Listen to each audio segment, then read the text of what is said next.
আসসালামু আলাইকুম। শেষ কবে আফসোস করেছেন? পরীক্ষার রেজাল্ট খারাপ হলে ভাবেন, ইস, যদি আরেকটু পড়তাম।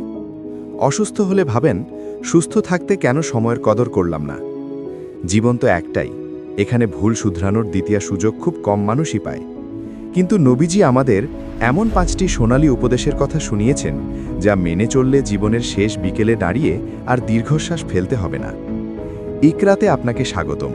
আজকের পর্বে শুনব আরিফ আজাদের বই হায়াতের দিন ফুরলে থেকে জীবনের 5 সুতো। اقرأ.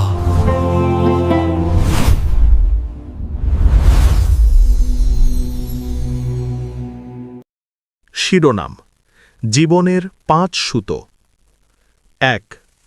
যদি জিজ্ঞেস করি শেষ কবে আফসোস করেছেন, আমাদের এক একজনের উত্তর হয়তো এক এক রকম হবে।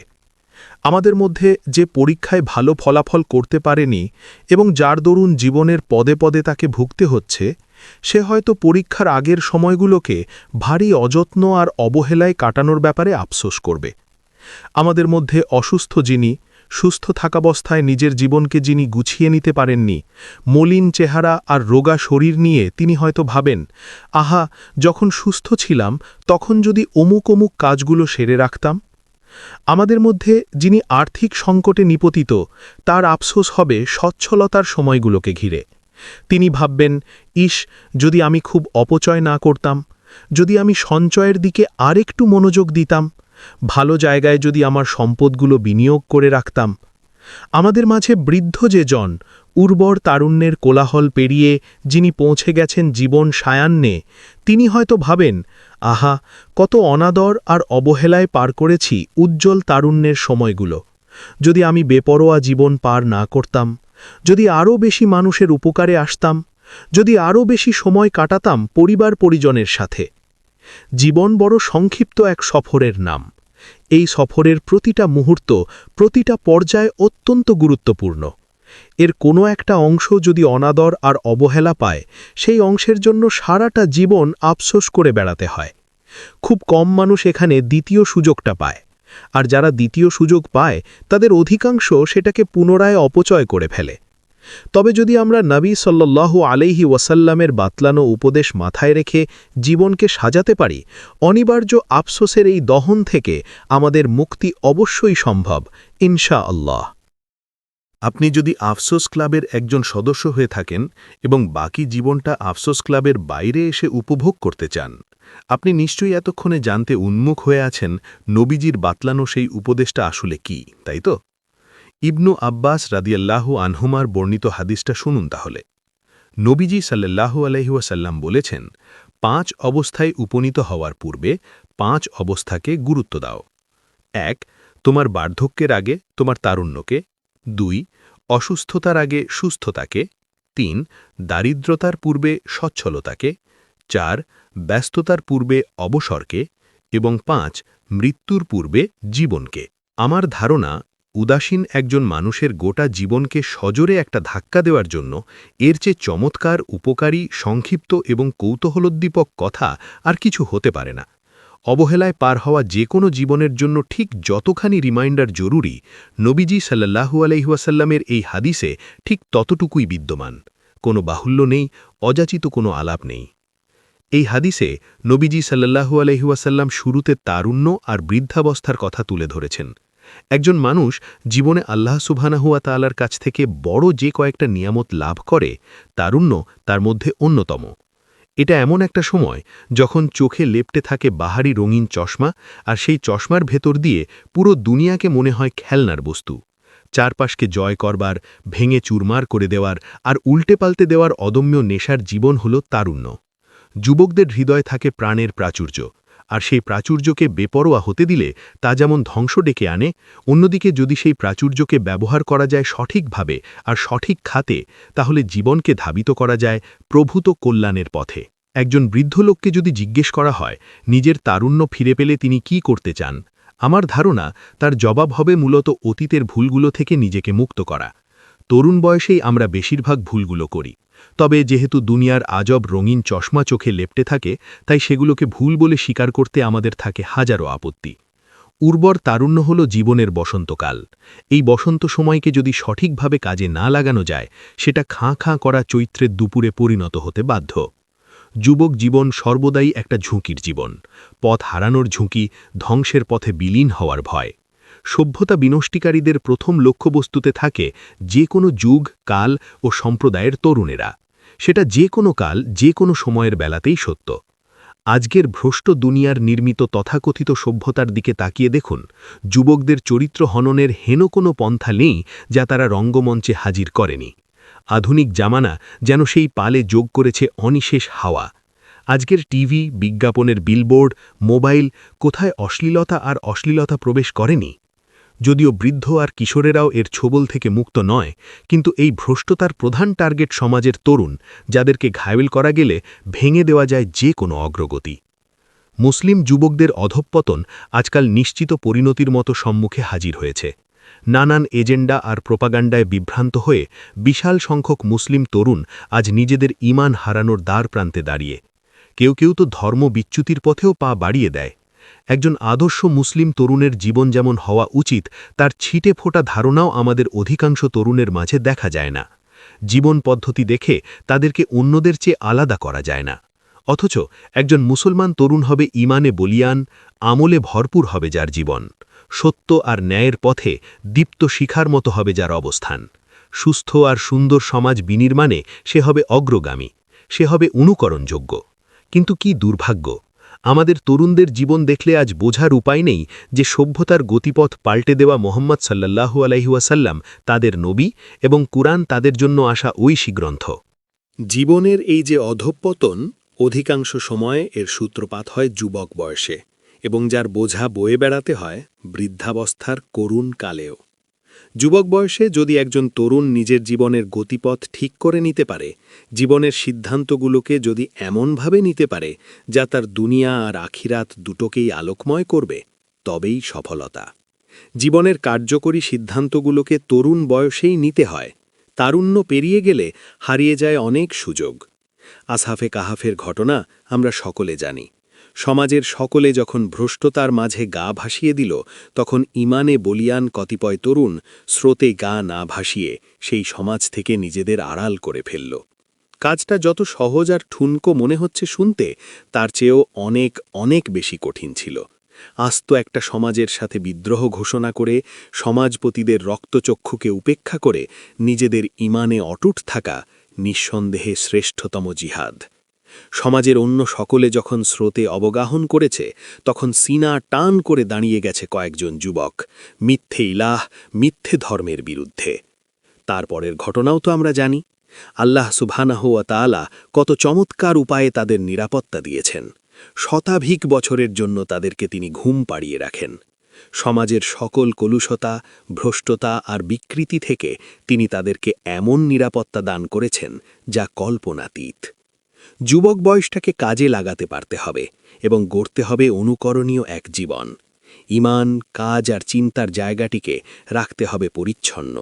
নবীজি সাল্লাল্লাহু আলাইহি ওয়াসাল্লামের হাদিস থেকে জানা যায়, কিয়ামতের মাঠে আল্লাহর আরশের ছায়া ব্যতীত যখন আর কোনো ছায়া থাকবে না, সেদিন 7 শ্রেণীর লোকের মাঝে একটা শ্রেণী হল সে সকল যুবক আর যুবতী যারা তাদের যৌবনকে আল্লাহর ইবাদাত বন্দেগিতে ব্যয় করেছে। আজকের দিনে নানান নেশায় বুঁদ হয়ে থাকা, দিন থেকে দূরে থাকা প্রজন্মকে যদি ডেকে ডেকে নবী সাল্লাল্লাহু আলাইহি ওয়াসাল্লামের এই হাদিসটা শোনানো যেত, যদি তাদের বলা যেত, ভাই সকল, সালাতে আসো, আল্লাহর পথে নিজেকে সঁপে দাও, রাত্রিতে উঠে জায়নামাজে দাঁড়াও, ন্যায়ের পক্ষ নাও আর ছুঁড়ে ফেলো অন্যায়ের সব জঞ্জাল। যদি সত্যিকারভাবে নিজের যৌবনকে সমর্পণ করতে পারো রবের কাছে, তবে আসহাফে কাহাফের যুবকদের মতো গুহার মধ্যে তোমাদের হয়তো ঘুম পাড়িয়ে রাখা হবে না, কিন্তু কিয়ামতের কঠিন সময়ে তোমাদের জন্য বরাদ্দ থাকবে মহামহিম আল্লাহর আরশের ছায়া। আছে কি কোনো তরুণ যে নিজের তারুণ্য নিয়ে, নিজের যৌবন নিয়ে নতুন করে ভাববে? আছে কি কোনো তরুণী যে নিজের জীবনটাকে নিয়ে আরেকবার দাঁড়াবে অন্তরের আয়নার সামনে? অংশ ৩। কয়েকদিন আগে জোরে কাশতে গিয়ে কোমরে হঠাৎ প্রচণ্ড ব্যথা অনুভূত হয়।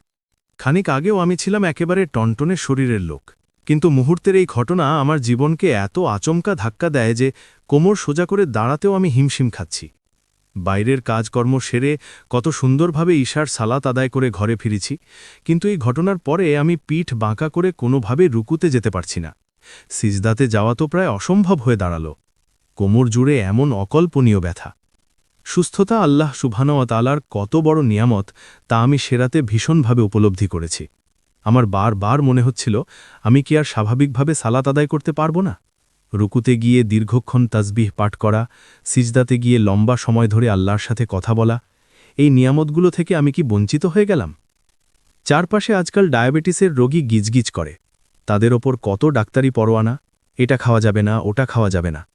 আমার এক আত্মীয় মিষ্টি খেতে ভীষণ ভালোবাসেন, কিন্তু ডায়াবেটিসের কারণে বেচারা আর মিষ্টি মুখে নিতে পারেন না। এমন হাজারো মানুষ আমাদের চারপাশে আছেন যারা বিভিন্ন রোগের কারণে স্বাভাবিক অনেক কিছু খেতে পারে না, স্বাভাবিক অনেক কাজ করতে পারে না। তবে তারা যদি তাদের সুস্থতার সময়গুলোর যত্ন নিত, খাওয়ার ব্যাপারে, কাজের ব্যাপারে সচেতন হতো, হয়তো আজকের রোগ শোকের এই কষ্ট তাদের ভোগ করতে হতো না। ডাক্তারি নিষেধাজ্ঞার খড়গও ঝুলত না মাথার ওপরে। নবীজি সাল্লাল্লাহু আলাইহি ওয়াসাল্লাম এই উপদেশটাই আমাদের দিয়েছেন, অসুস্থতার আগে সুস্থতাকে প্রাধান্য দেওয়া। সুস্থ থাকা অবস্থায় যদি আমরা নিজের প্রতি, নিজের শরীরের প্রতি যত্নবান হতে পারি, তাহলে অসুস্থতার অনেক ঝঞ্ঝাট থেকে জীবনে মুক্ত থাকা যায়। প্রাত্যহিক জীবনে আমরা অনেক কাজ জমিয়ে রাখি আগামীকাল করব বলে, কিন্তু সেই আগামীকাল যখন সমাগত হবে, কাজটা করার জন্যে যে আমি সুস্থ থাকব, সেই নিশ্চয়তা দুনিয়ার কে দেবে আপনাকে? আগামীকাল যে আপনি রোড অ্যাক্সিডেন্ট করবেন না, আগামীকাল যে আপনার হঠাৎ কোনো দুর্ঘটনা হবে না, কোনো রোগ ধরা পড়বে না, সে ব্যাপারে কিভাবে নিশ্চিত হতে পারেন? নবীজি সাল্লাল্লাহু আলাইহি ওয়াসাল্লাম যে অসুস্থতার আগে সুস্থতাকে প্রাধান্য দিতে বলেছেন, তার একটা কারণ এটাও যে সুস্থ অবস্থার সময়গুলোকে আমরা যেন অবহেলায় পার না করি। যে কাজগুলোকে আজকে করা যায় অনায়াসে, তা যেন ভবিষ্যতের জন্য জমিয়ে না রাখি। আমাদের কল্পনার সেই আগামীকাল, সেই ভবিষ্যতে যে আমরা সুস্থ থাকব, কাজগুলো করার মতো যথার্থ পরিস্থিতি থাকবে, তার কোনো নিশ্চয়তা দুনিয়ার কেউ দিতে পারে না। আমার এক বন্ধুর কথা জানি, যিনি বিশ্ববিদ্যালয়ে শিক্ষকতা করেন। একদিন সুস্থ শরীরে ঘর থেকে বের হয়েছিলেন বিশ্ববিদ্যালয়ের উদ্দেশ্যে। সিঁড়ি বেয়ে নামার সময় কেমন যেন মাথাটা ঘুরে উঠল বলে মনে হলো তার। হঠাৎ করে কত কারণেই তো মাথা ঘোরাতে পারে। তবু তিনি যেহেতু বিচক্ষণ মানুষ আর ঘর থেকে বেশি দূর যাওয়াও হয়নি, তাই পুনরায় ঘরে এলেন খানিকক্ষণ বিশ্রামের জন্যে। ঘরে এসে বিছানায় চোখ বন্ধ করে শুয়ে থাকলেন কিছুক্ষণ। চোখ মেলে যেই না উঠতে যাবেন, দূরের আর কাছের যাবতীয় জিনিস তিনি জোড়া জোড়া দেখতে লাগলেন। কি অদ্ভুতুরে কাণ্ড! ঘুমের রেশের কারণে বিভ্রান্তি ভেবে চোখ কচলে পুনরায় চোখ মেলে দেখেন আগের মতোই অবস্থা। ডাক্তারের শরণাপন্ন হয়ে নানান পরীক্ষা নিরীক্ষা করে জানা গেল তার ব্রেনে কিছু সমস্যা হতে যাচ্ছে, যার কারণে চোখের এই অসুখ। খানিক আগের সুস্থ মানুষ, যিনি গোছঘাছ হয়ে প্রতিদিনের মতো বিশ্ববিদ্যালয়ে ক্লাস নিতে যাচ্ছিলেন, হঠাৎ করে মাঝখানে একটা অসুখ এসে হাজির। এখন খুব একটা বাইরে বেরোতে পারেন না, ইউনিভার্সিটিতে যেতে পারেন না। আমাকে প্রায়ই বলেন, ভাই, ঘরের এই বন্দি জীবন ভালো লাগে না। আমার সেই বন্ধুটার কত পরিকল্পনা হয়তো বন্দী হয়ে পড়েছে ডায়েরির পাতায়, কত কাজের কথা জমা পড়ে আছে টু ডু লিস্টে। আগামীকাল, আগামী সপ্তাহ আর আগামী মাসের জন্য কত কাজ তোলা ছিল তার, কিন্তু আচমকা একটা ঘটনা এসে সব কিছুকে ওলটপালট করে দিয়ে গেল। জীবন আসলে এরকমই অনিশ্চিত। হাসপাতালের বেডে শুয়ে থাকা লোকগুলোর সাথে কথা বললে বোঝা যায় সুস্থতার সময়গুলো কতখানি দামি। একজন অসুস্থ মানুষ ইচ্ছা করলেই পছন্দের খাবার খেতে পারে না, মন চাইলেই ঘুরতে যেতে পারে না পছন্দের কোনো জায়গায়। যে আত্মীয়ের সাথে কত বছর হলো যোগাযোগ নেই, হাজার চেষ্টা করলেও একজন অসুস্থ মানুষ ছুটে যেতে পারে না সেই আত্মীয়ের বাসায়। সুস্থতার জীবন আর অসুস্থতার জীবন, দুই জীবন যেন দুরকম পৃথিবীর বাস্তবতা। অসুস্থতার আগে সুস্থতাকে নবীজি সাল্লাল্লাহু আলাইহি ওয়াসাল্লাম কাজে লাগাতে বলেছেন। এই সোনালী উপদেশ যদি আমরা জীবনে মেনে চলতে পারি, সুস্থতার সময়গুলোকে যদি ভালোভাবে ভালো কাজে ব্যয় করতে পারি, তাহলে অসুস্থতার দিনগুলোতে অন্তত আর যাই হোক আফসোসের অনলে দগ্ধ হতে হবে না। অংশ 4। সচ্ছলতা আল্লাহ সুবহানাহু ওয়া তাআলা প্রদত্ত পরম এক নিয়ামত। আপনি সচ্ছল আছেন মানে আপনার পরিবারের চাহিদা পূরণ করা আপনার জন্য সহজ। বাবা মায়ের হক, সন্তানের আবদার, স্ত্রীর অধিকার, আত্মীয় স্বজনের প্রয়োজন, সব কিছুকে চমৎকারভাবে দেখভাল করা আপনার জন্য তখনই সহজ হয় যখন আপনার আর্থিক সচ্ছলতা থাকে। শুধু তাই নয়, আপনার সচ্ছলতা আছে মানে আপনি দরিদ্র মানুষের পাশে দাঁড়াতে পারেন, অসহায় লোকের জন্য ঝাঁপিয়ে পড়তে পারেন। যে বন্ধুটা সামর্থ্য না থাকায় জীবনযুদ্ধে হারতে বসেছে, ভরসা নিয়ে তার কাঁধে হাত রাখা তখনই সহজ যখন আপনার পকেটে সঙ্গতি থাকে। সচ্ছলতা আছে মানে আপনাকে কারো দয়া প্রার্থী হয়ে থাকতে হয় না, কারো কাছে হাত পাততে হয় না, কারো অনুগ্রহের আশায় ফ্যালফ্যাল চোখে তাকিয়ে থাকতে হয় না। তবে সচ্ছল জীবনে আপনাকে মনে রাখতে হবে, এই সচ্ছলতা আপনার জীবনের সুনিশ্চিত কিছু নয়। আল্লাহ সুবহানাহু ওয়া তাআলা যদি চান, যে কোনো সময় এই নিয়ামত তিনি উঠিয়ে নিতে পারেন এবং আপনাকে পরীক্ষা করতে পারেন আর্থিক টানাপড়ন দিয়ে। সূরা আল ইমরানে আল্লাহ সুবহানাহু ওয়া তাআলা বলেন, বলুন, হে আল্লাহ, আপনি সমুদয় রাজ্যের মালিক। আপনি যাকে ইচ্ছা রাজ্য দান করেন আর যার কাছ থেকে ইচ্ছা তা ছিনিয়ে নেন। আপনি যাকে ইচ্ছা সম্মান দান করেন আর যাকে ইচ্ছা করেন অপদস্থ। সমস্ত কল্যাণ আপনার হাতেই। নিশ্চয়ই আপনি সমস্ত বস্তুর ওপর ক্ষমতাবান। সচ্ছলতা, সম্মান আর সামর্থ্য, জীবনে এসবের কোনোটাই সুনিশ্চিত নয়। এই পরম সত্যটা যারা উপলব্ধি করতে পারে, তাদের অহংকারের চোরাবালিতে ডুবে যায় না। তাদের পা থাকে সর্বদা মাটিতে।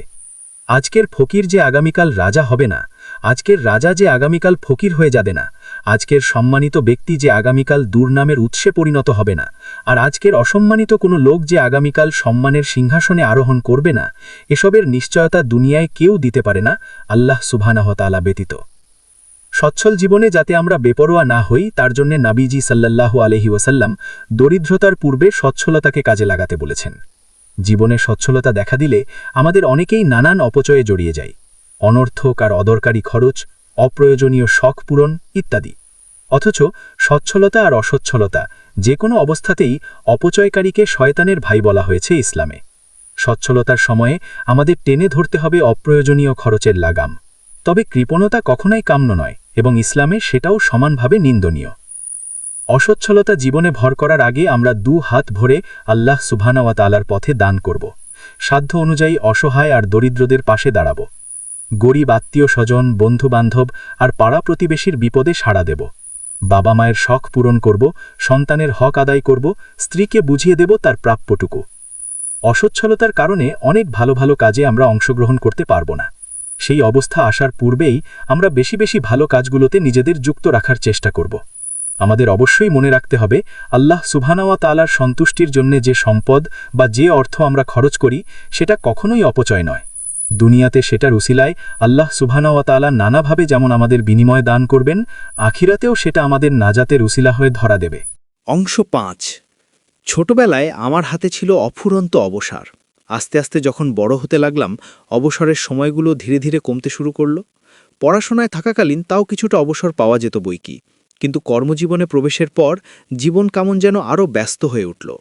সর্বশেষ যখন সংসার জীবনে পা রাখলাম, যখন অনেকগুলো মানুষের ভরণপোষণ, দায়দায়িত্ব আর দেখভালের দায়িত্ব কাঁধে চাপল, বিপুল বিস্ময়ে আমি লক্ষ্য করলাম নিজেকে দেওয়ার মতো ফুরসত এখানে অত্যন্ত বিরল।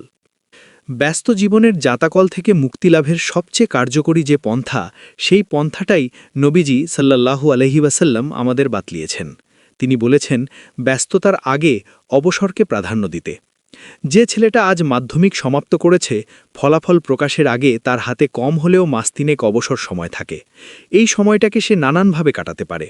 সারাদিন খেলাধুলা, আড্ডাবাজি আর ঘোরাঘুরি করে, ফোনে গেমস খেলে, সোশ্যাল মিডিয়ায় মজে থেকে, আবার ভালো কলেজে ভর্তির প্রস্তুতি কিংবা ভালো কেরিয়ারের জন্য স্কিল ডেভেলপমেন্টেও সে সময়টা ব্যয় করতে পারে। যে ছেলেটা অবসরের সময়টাকে নিছক আড্ডাবাজি, ঘোরাঘুরি অথবা সোশ্যাল মিডিয়ায় বুঁদ হয়ে কাটিয়েছে, ফলাফল প্রকাশের পরে সেও যেমন কোনো না কোনো কলেজে ভর্তি হবে। যে ছেলেটা ওই একই সময়কে ভালো কলেজে ভর্তির প্রস্তুতির কাজে ব্যয় করেছে অথবা স্কিল ডেভেলপমেন্টে সময় দিয়েছে, সেও কোনো না কোনো কলেজে ভর্তি হবে। কিন্তু দুজনের মাঝে মৌলিক পার্থক্য কোথায় জানেন? পার্থক্য হলো, ভালো প্রস্তুতি থাকায় একজন ভালো কলেজে ভর্তি হতে পারবে, অথবা স্কিল ডেভেলপ করায় সে কেরিয়ার প্রস্তুতিতে অনেক দূর এগিয়ে থাকবে, যেখানে অন্যজনের জীবন থেমে থাকবে সেই মাধ্যমিক পরীক্ষার সময়টুকুতেই। অবসর সময়ের সঠিক ব্যবহার আমাদের জীবনে এভাবেই মৌলিক পার্থক্য গড়ে দেয়। যাপিত জীবনে কম বেশি অবসর আমাদের হাতেও ধরা দেয়। আমাদের কারো কারো চাকরি জীবন হয়তো অন্য অনেকের তুলনায় সহজ, খুব বেশি ঝক্কি ঝামেলা থাকে না। সপ্তাহে হয়তো 2 থেকে 3 দিন ছুটিও থাকে। কেউ কেউ হয়তো হোম অফিস করারও সুযোগ পায়। কারো ব্যবসা হয়তো বেশ নির্ঝঞ্ঝাট, খুব বেশি দৌড়ঝাঁপের দরকার পড়ে না। কারো সংসারে হয়তো ব্যস্ততা কম, কাজকর্মে সহযোগিতা করার মতো পর্যাপ্ত লোকজন থাকে। জীবনের এই সহজবোধ্যতা আমাদের জন্য তৈরি করে খানিকটা অবসর, কিছু অলস সময় যেগুলোতে আপাতত কাজ করার মতো তাড়া থাকে না। কিন্তু জীবনের এই সহজবোধ্যতা সর্বদা যে অটুট থাকবে, তার নিশ্চয়তা কোথাও নেই। আজ যার চাকরিতে ঝামেলা কম, সেই চাকরি থেকে যে সে বাদ যাবে না তা কেউ বলতে পারে না। যার ব্যবসায় দরকার পড়ে না খুব বেশি দৌড়ঝাঁপ, হঠাৎ করেই যে তার ব্যবসা ক্ষতির মুখে পড়ে যাবে না এবং ব্যবসাটা নিয়ে যে তাকে অসম্ভব ব্যস্ত হয়ে পড়তে হবে না, তারও গ্যারেন্টি কি? যার সংসারে কাজকর্ম কম কিংবা যার ঘরে সহযোগী লোকের পর্যাপ্ততা বিদ্যমান, এমন সময় কি আসতে পারে না যখন তাকে সামলাতে হতে পারে গোটা সংসারের সবকিছুই ঘটতে পারে এবং এসবের কোনোটাই অস্বাভাবিক নয়। তবে যারা বিচক্ষণ এবং বুদ্ধিমান, তারা জীবনের এমন পর্যায়গুলোর জন্য প্রস্তুতি রাখে এবং অনিশ্চিত ভবিষ্যৎকে ভেবে কাজ করে যায়। যে লোকের আছে সহজ চাকরি, সে যদি যার অবসরের সময়গুলোতে বাড়তি কোনো কাজ শিখে রাখে বা নিজের স্কিলটাকে যদি আরও বাড়িয়ে নেয়, যার ব্যবসায় তেমন দৌড়ঝাঁপের দরকার পড়ে না, সে যদি হাতে থাকা বাড়তি সময়গুলো যেনতেনভাবে পার না করে আলাদা কোনো স্টার্টআপ বিজনেস বা নিজের ব্যবসাটাকেই আরও সম্প্রসারণের কাজে মনোযোগী হয়, যার সংসারে ব্যস্ততা কম, সে যদি নিজের অবসরের সময়গুলোতে শিখে রাখতে পারে জরুরি কোনো বিষয়, তাহলে ব্যস্ততা ভর করার দিনগুলোতে এসে যখন সে পেছনে তাকাবে, তার মনে হবে জীবনের সময়গুলো অপচয় হয়নি, ভালো কাজে ব্যয় হয়েছে। এই পূর্ণতা বোধ, এই আত্মসুস্থি তাকে এনে দেবে সত্যিকার এক জীবনের স্বাদ। ব্যস্ত জীবনে প্রবেশ করার পরে আমাদের এমন অনেক কিছুই করতে বা শিখতে ইচ্ছে করবে যা করার পর্যাপ্ত সময় জীবনে আর কখনো পাওয়া যাবে না। তখন আমরা আফসোস করে বলবো, ইস, যদি জীবনের অমুক সময়গুলো এভাবে অপচয় না করে এই কাজগুলো করতাম বা এই জিনিসগুলো শিখতাম, তাহলে কতই না উপকার হতো। ঠিক একই কথা আমল ইবাদতের বেলাতেও। আমাদের জীবনে যখন পর্যাপ্ত অবসর থাকে, তখন সুযোগ থাকে আল্লাহ সুবহানাহু ওয়া তাআলার বেশি বেশি ইবাদত বন্দেগী করার। প্রতিদিন অনেক বেশি কুরআন তিলাওয়াত, জিকির আজকার, প্রতিদিন অনেক বেশি নফল ইবাদাত, মাসের মধ্যে অনেক বেশি নফল সিয়াম রাখা ইত্যাদি।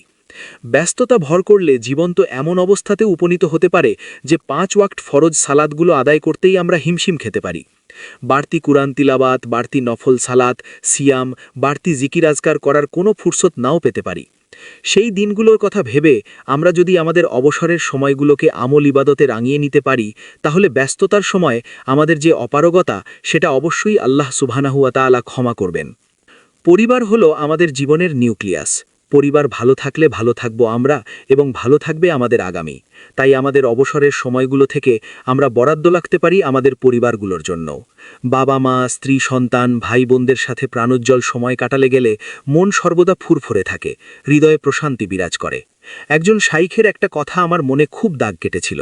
তিনি বলেছিলেন, মৃত্যু পথযাত্রী যদি কাউকে জিজ্ঞেস করা হয় বাড়তি কিছু সময় বাঁচার সুযোগ পেলে কি করবেন, অধিকাংশ মৃত্যু পথযাত্রী হয়তো বলবে, আমি আমার পরিবারের সাথে আরেকটু প্রাণবন্ত সময় কাটাতে চাই। উত্তর আধুনিক যুগে এই অনুমানটা যেন দিবালকের ন্যায় বাস্তব। আজকে আমাদের সামনে ব্যস্ততার নানান আয়োজন উপস্থিত। অন্তত যদি করার মতো কিছু নাও থাকে, প্রত্যেকের হাতে থাকা স্মার্টফোনটাই যথেষ্ট আমাদের ব্যস্ত করে রাখার জন্য। সোশ্যাল মিডিয়ায় আমরা এত ব্যস্ত সময় পার করি যে ঘরে এলে মা বাবার সাথে, স্ত্রী সন্তানদের সাথে যে দিল খুলে কথা বলবো, তাদের মুখে পুরো দিনের ফিরিস্তি শুনবো, সেই ফুরসতটুকুও আমরা হারাতে বসেছি। সামাজিক যোগাযোগ মাধ্যম আমাদের একখানি সামাজিক বানিয়ে ফেলেছে, যে একই ছাদের নিচে বাস করার পরেও আজকাল আমাদের সাথে পরিবারের লোকেদের নামকাওয়াস্তে কথাবার্তা ব্যতীত কোনো আলাপ কিংবা আড্ডা জমে ওঠে না। আমাদের সবার মাঝে অদৃশ্য একটা তারা সোশ্যাল মিডিয়ায় সাড়া দেওয়ার। পরিবারের লোকেদের যদি আমরা পর্যাপ্ত সময় না দিই, তাহলে আস্তে আস্তে ক্ষয় হতে থাকবে আমাদের সম্পর্কের ভিত, দুর্বল হতে থাকবে আমাদের বন্ধন। উত্তর আধুনিক সময়ে ব্যস্ততার এই ডামাডোলে স্রোতে গা ভাসালে আমাদের চলবে না। আমাদেরকে টিকিয়ে রাখতে হবে পরিবার, ইস্পাত দৃঢ় রাখতে হবে সম্পর্কের বন্ধনগুলো। আর এসবের মূল শর্ত পর্যাপ্ত সময় দেওয়া। সত্যিকার ব্যস্ততা যখন ঘিরে ধরবে, হাজার ইচ্ছে করলেও আমরা পরিবারের লোকেদের জন্য পর্যাপ্ত সময় বের করতে পারবো না। তাই অবসরের যে সময়টুকু, সেই সময়টুকুর বড় একটা অংশ আমরা বরাদ্দ রাখব আমাদের পরিবারের জন্য। অংশ 6। হাদিসের শেষ অংশটুকুতে নবীজি সাল্লাল্লাহু আলাইহি ওয়াসাল্লাম মৃত্যু উপস্থিত হওয়ার আগে জীবনকে প্রাধান্য দিতে বলেছেন। এই অংশটুকু যেন গোটা হাদিসটারই সারমর্ম। প্রতিটা নতুন জীবন অনিবার্য মৃত্যুর একটা ইশতেহার। মৃত্যু আমাদের অস্তিত্বের মতোই সত্য। ধরা যাক মৃত্যু একটা ট্রেন। আমরা তো জানি এই ট্রেনে আমাদের সকলকেই অবশ্যই চড়তে হবে। সেই ট্রেনে ওঠার আগে সকলে নানান ধরনের রসদবাতি গুছিয়ে নিচ্ছে। কারো ঝুলিতে ভরপুর ঈমান আর তাওয়াক্কুল পরিবেষ্টিত আমল, কারো ঝুলিতে আমলের পরিমাণ কম হলেও তা একেবারে খাঁটি, আর কারো কারো ঝুলি একেবারে খালি, তাতে না আমল আছে আর না ঈমান। সত্যি করে বলুন তো, ওপরের 3 দলের মধ্যে কোন দলে আপনি নিজেকে দেখতে চান? আমরা সকলে অবশ্যই প্রথম দলটাতে থাকতে চাইব, যারা দুনিয়া থেকে বোঝাই করে আমল নিয়ে ফিরবে। সেই মৃত্যুর ট্রেনে যদি আমরা প্রথম সারির যাত্রী হতে চাই, আমাদের ভীষণভাবে কাজে লাগাতে হবে হায়াতের সময়গুলোকে। আল্লাহ সুবহানাহু ওয়া তাআলার দ্বীনকে জানতে হবে এবং সে মোতাবেক গুছিয়ে নিতে হবে নিজেদের জীবন। বয়স বাড়িয়ে আমল ইবাদত শুরু করব এমন একটা প্রবণতা দেখা যায় মানুষের মাঝে। এটা শয়তানের ফাঁদ বই কিছু নয়। ভবিষ্যতের যে সময়ে আমল ইবাদত করার কথা আপনি চিন্তা করছেন, সেই সময়টার যে দেখা আপনি পাবেন তার নিশ্চয়তা কে দেবে? কত সুন্দর বলেছেন হাসান আল বসরি রাহিমাহুল্লাহ, আদম সন্তান, তুমি তো কতিপয় দিনের সমষ্টি কেবল। যখন একটা দিন পার হয়, আসলে তোমার একটা অংশ সাথে সাথে হারিয়ে যায়। সময়ের যোগফলের নাম হলো জীবন। এখানে প্রতিটি দিন অতিবাহিত হবার অর্থ হলো সেই যোগফল থেকে একটা অংশকে চিরদিনের জন্য হারিয়ে ফেলা। জীবনের বয়ে যাওয়া সময়গুলো যে কত মূল্যবান তা বুঝতে ইমাম ইবনুল কাইয়্যিম রহিমাহুল্লাহ এই কথাটুকু দারুণ সহায়ক। তিনি বলেছেন, সময় অপচয় মৃত্যুর চাইতেও ভয়ঙ্কর ব্যাপার, কারণ মৃত্যু মানুষকে দুনিয়া ও দুনিয়াবাসী থেকে পৃথক করে দেয়, আর সময় অপচয় মানুষকে পৃথক করে দেয় তার রব থেকে। জীবনের বহতা সময়গুলোর ব্যাপারে যদি আমরা উদাসীন হয়ে থাকি, তাহলে আখেরাতের পাথেয় অর্জনে আমরা পিছিয়ে থাকব। দিনের ব্যাপারে বেখেয়াল, উদাসীনতা ও অনাগ্রহ হয়তো একদিন আমাদের দাঁড় করিয়ে দেবে একরাশ অন্ধকারের সামনে, যেখানে আত্মার ধ্বংস ছাড়া আর কিছু নেই। মৃত্যু উপস্থিত হওয়ার আগে জীবনকে প্রাধান্য না দিতে পারার খেসারত যে কি নিদারুণ হবে, সেই দৃশ্যপটের কথাও আল্লাহ সুবহানাহু ওয়া তাআলা কুরআনে তুলে ধরেছেন। যারা মত্ত থাকবে দুনিয়া নিয়ে কিন্তু ভুলে যাবে আখেরাতের জীবনের কথা, তাদের অনিঃশেষ আফসোসের বর্ণনা তুলে ধরে আল্লাহ সুবহানাহু ওয়া তাআলা বলেছেন, সে আক্ষেপ করে বলবে, হায়, এই জীবনের জন্য আমি যদি আগে কিছু পাঠাতাম। দুনিয়ার জীবনকে যারা নিছক খেলতামাশার জায়গা হিসেবে গণ্য করবে, যারা তাদের হায়াতের সময়গুলোকে অহেতুক আর অদরকারি কাজে ব্যয় করবে, যাদের ঝুলিতে থাকবে না আখেরাতের কোনো সম্বল, কিয়ামতের মাঠে তারা আফসোস করে বলবে, হায়, আখেরাতের এই জীবনের জন্য যদি আমি কিছু আমল পাঠাতাম। মৃত্যু উপস্থিত হওয়ার আগে জীবনকে প্রাধান্য দেওয়ার অর্থ কিন্তু জীবনের সকল অনুষঙ্গ বাদ দিয়ে দেওয়া নয়। এমন জীবনকে ইসলাম উৎসাহিতও করে না। বস্তুত জীবনকে উপেক্ষা করে আখেরাতের সমৃদ্ধি অর্জন করা অসম্ভব। দুনিয়াকে আল্লাহ সুবহানাহু ওয়া তাআলা মাধ্যম বানিয়েছেন আখেরাতের পাথেও গোছানোর। একজন কৃষক কি আশা করতে পারে যে মাঠে ফসল বোনা ব্যতীতই তার গোলা ভরে যাবে শস্যে? কৃষকের এই চিন্তাটা যেমন অবাস্তব আর হঠকারী, ঠিক একইভাবে দুনিয়ার জীবনকে বাদ দিয়ে আখেরাতের চেষ্টাও হঠকারিতার শামিল। কত সুন্দর বলেছেন ইয়াহিয়া ইবনু মুয়াজ রাহিমাহুল্লাহ, আমি বলি না যে জীবনকে বাদ দিতে হবে, বরং আমি বলি জীবন থেকে গুনাহকে বাদ দাও। জীবনকে কম গুরুত্ব দেওয়াটা ভালো একটা গুণ, কিন্তু গুনাহ থেকে বিরত থাকা ফরজ কাজ। বস্তুত ছোট ছোট ভালো কাজ আর ভালো গুণের চাইতেও ফরজ পালনে তৎপর থাকা বেশি জরুরি। তিনি আরও বলেন, কিভাবে আমি জীবনকে ঘৃণা করতে পারি যেখানে আমার রিজিক দেওয়া আছে, যেখানে আমি অর্জন করি আমার জীবিকা, এবং যেখানে আমল ইবাদত করে আমি অর্জন করতে পারি আল্লাহ সুবহানাহু ওয়া তাআলার জান্নাত। আমাদের পূর্বপুরুষরা মৃত্যু উপস্থিত হওয়ার আগে জীবনকে এভাবেই প্রাধান্য দিয়েছেন। তারা না হালাল জীবন থেকে পালিয়ে বেরিয়েছেন, আর না হারিয়ে গিয়েছেন হারামের মাঝে। মৃত্যুর শেষ ডাকটা উপস্থিত হওয়ার আগে আমরা যেন আখেরাতের জন্য যথেষ্ট আমল সদাই করে ফিরতে পারি, আমাদের সমস্ত জীবনটাকে যেন আমরা রূপান্তরিত করতে পারি আমলের ভরা মৌসুমে। কায়ে মনোবাক্যে এই প্রার্থনা।